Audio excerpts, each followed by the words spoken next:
Item ಯಾವುದೇ ಇರಲಿ try ಮಾಡಿ Aachi chicken masala. Aachi chicken masala. Sir first of all ತುಂಬ ಚೆನ್ನಾಗಿ ಮಾಡಿದ್ರು, ಒಳ್ಳೆಯದಾಗಲಿ. Thank you so much. ಶ್ರಮಕ್ಕೆ ಒಂದು ಒಳ್ಳೆ ಪ್ರತಿಫಲ ಸಿಕ್ಕಂತ ಭಗವಂತನ ಕೇಳ್ಕೊಂತೀನಿ.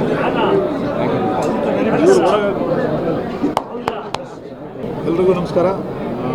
ಒಂದು ಹೇಳಕ್ಕೆ ಇಷ್ಟಪಡ್ತೀನಿ, ನೀವುಗಳು ಬೆಳೆಸಿದೆ KGF, ನೀವುಗಳು ಬೆಳೆಸಿದೆ ಕಾಂತಾರ, ನೀವುಗಳು ಬೆಳೆಸಿದೆ ಇನ್ನೊಂದು ಸಿನಿಮಾ ಅಂತಂದರೆ ಅದು one of the rice of Ashoka ಆಗಬೇಕು ಅಂತ ಹೇಳ್ಕೊತೀನಿ. ಯಾಕಂದರೆ ನಾನು ಮನಸಾರ ಹೇಳ್ತಾ ಇದ್ದೀನಿ, ನಮ್ಮ ಕಾಂತಾರ ಹಿಂಗೆ ಒಂದು ಆ ರಾಜ್ಯದ ಒಂದು ಸೊಗಡು, ನಮ್ಮ ಕರ್ನಾಟಕದ ಸೊಗಡನ್ನು ಇಟ್ಕೊಂಡು ಏನು ಒಂದು ಸಿನಿಮಾ ಮಾಡಿದ್ರು, ಅದೇ ಥರದ ಒಂದು ಪ್ರಯತ್ನ ಪಟ್ಟಿದ್ದಾರೆ ಸತೀಶ್ ಅವರು. ನಿಜವಾಗ್ಲೂ ಸರ್ ಮನಸಾರ ಹೇಳ್ತಾ ಇದ್ದೀನಿ, ಒಳ್ಳೆಯದಾಗಲಿ. Thank you sir.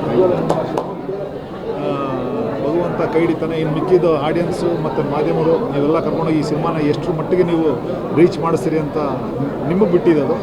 ಆಮೇಲೆ ಇದರಲ್ಲಿ ಇನ್ನೊಂದು ಏನಂತಂದರೆ, ವಿನೋದ್ ಸರ್ ಅವ್ರ ಆತ್ಮ ಎಲ್ಲೇ ಇದ್ರೂ ಈ ಸಿನಿಮಾಗೆ ಅವ್ರಿಗೆ ಅರ್ಪಣೆ, ಅದಲ್ಲದೆ ಅವ್ರ ಆತ್ಮ ಶಾಂತಿ ಆಗುತ್ತೆ ಅಂತ ಮನಸಾರ ಬಿಡ್ಕೊತೀನಿ. ಎಲ್ಲರೂ ತುಂಬ ಚೆನ್ನಾಗಿ ಕೆಲಸ ಮಾಡಿದ್ದಾರೆ. ಆಲ್ ದ ಬೆಸ್ಟ್, ಒಳ್ಳೆಯದಾಗಲಿ. ರೈಸ್ ಆಫ್ ಅಶೋಕ ಥರ ರೈಸ್ ಆಗಲಿ. ಡೆಫಿನೆಟ್ಲಿ ಆಲ್ ದ ಬೆಸ್ಟ್, ಒಳ್ಳೆಯದಾಗಲಿ. ಸರ್ ಫಸ್ಟ್ ಆಫ್ ಆಲ್ ತುಂಬ ಚೆನ್ನಾಗಿ ಮಾಡಿದ್ರು, ಒಳ್ಳೆಯದಾಗಲಿ. Thank you so much. ಶ್ರಮಕ್ಕೆ ಒಂದು ಒಳ್ಳೆ ಪ್ರತಿಫಲ ಸಿಕ್ಕಂತ ಭಗವಂತನ ಕೇಳ್ಕೊಂತೀನಿ.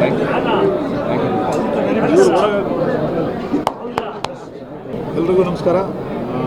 ಒಂದು ಹೇಳಕ್ಕೆ ಇಷ್ಟಪಡ್ತೀನಿ, ನೀವುಗಳು ಬೆಳೆಸಿದೆ KGF, ನೀವುಗಳು ಬೆಳೆಸಿದೆ ಕಾಂತಾರ, ನೀವುಗಳು ಬೆಳೆಸಿದೆ ಇನ್ನೊಂದು ಸಿನಿಮಾ ಅಂತಂದರೆ ಅದು one of the rice of Ashoka ಆಗಬೇಕು ಅಂತ ಹೇಳ್ಕೊತೀನಿ. ಯಾಕಂದರೆ ನಾನು ಮನಸಾರ ಹೇಳ್ತಾ ಇದ್ದೀನಿ, ನಮ್ಮ ಕಾಂತಾರ ಹಿಂಗೆ ಒಂದು ಆ ರಾಜ್ಯದ ಒಂದು ಸೊಗಡು, ನಮ್ಮ ಕರ್ನಾಟಕದ ಸೊಗಡನ್ನು ಇಟ್ಕೊಂಡು ಏನು ಒಂದು ಸಿನಿಮಾ ಮಾಡಿದ್ರು, ಅದೇ ಥರದ ಒಂದು ಪ್ರಯತ್ನ ಪಟ್ಟಿದ್ದಾರೆ ಸತೀಶ್ ಅವರು. ನಿಜವಾಗ್ಲೂ ಸರ್ ಮನಸಾರ ಹೇಳ್ತಾ ಇದ್ದೀನಿ, ಒಳ್ಳೆಯದಾಗಲಿ. Thank you sir.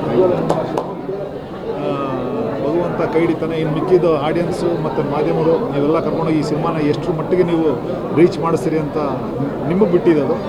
ಆಮೇಲೆ ಇದರಲ್ಲಿ ಇನ್ನೊಂದು ಏನಂತಂದರೆ, ವಿನೋದ್ ಸರ್ ಅವ್ರ ಆತ್ಮ ಎಲ್ಲೇ ಇದ್ರೂ ಈ ಸಿನಿಮಾಗೆ ಅವ್ರಿಗೆ ಅರ್ಪಣೆ, ಅದಲ್ಲದೆ ಅವ್ರ ಆತ್ಮ ಶಾಂತಿ ಆಗುತ್ತೆ ಅಂತ ಮನಸಾರ ಬಿಡ್ಕೊತೀನಿ. ಎಲ್ಲರೂ ತುಂಬ ಚೆನ್ನಾಗಿ ಕೆಲಸ ಮಾಡಿದ್ದಾರೆ. ಆಲ್ ದ ಬೆಸ್ಟ್, ಒಳ್ಳೆಯದಾಗಲಿ. ರೈಸ್ ಆಫ್ ಅಶೋಕ ಥರ ರೈಸ್ ಆಗಲಿ. ಡೆಫಿನೆಟ್ಲಿ ಆಲ್ ದ ಬೆಸ್ಟ್, ಒಳ್ಳೆಯದಾಗಲಿ.